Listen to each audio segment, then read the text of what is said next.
Hi friends, good morning. నేను ఈరోజు కోడిగుడ్డు కారం చేస్తున్నాను.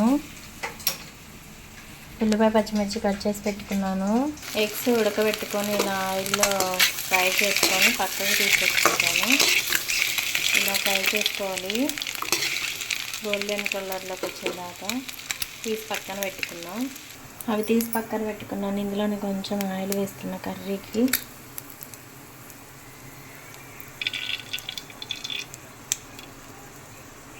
అది హీట్ అయ్యాక పోపు వేసుకుందాం. ఆయిల్ హీట్ అయింది, పోపు వేసుకున్నాను. అది చిటపటలాడాక ఉల్లిపాయ పచ్చిమిర్చి వేస్తాను. ఉల్లిపాయ పచ్చిమిర్చి వేస్తున్నాను. వీటిని బాగా ఫ్రై చేసుకోవాలి, కొంచెం సాల్ట్ వేసి. ఇదిగోండి, కొంచెం కరివేపాకు కూడా వేసాను. ఇందులోనే కొంచెం సాల్ట్ వేసుకొని వేయించుకుందాం.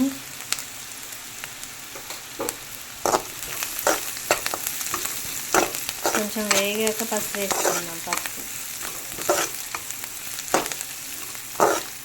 కొంచెం వేగాలి.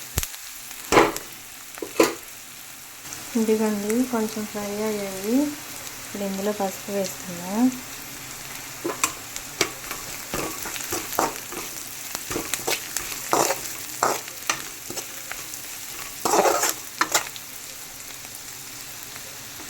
ఇంకా వేగాలి కొంచెం.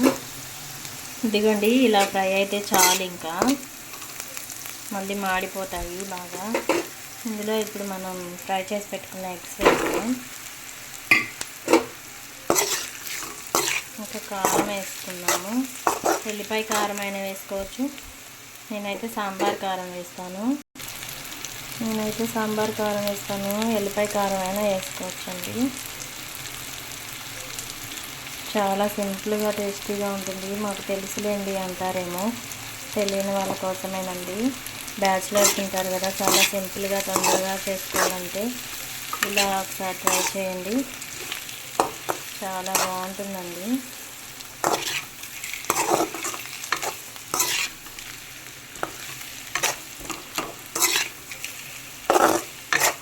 ఉప్పు చెక్ చేసుకొని సరిపోకపోతే వేసుకోండి.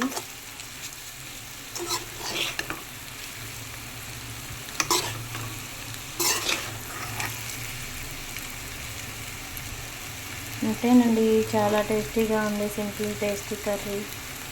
మీరు ట్రై చేసి ఎలా ఉందో చెప్పండి, కామెంట్ చేయండి. Bye friends, subscribe my channel.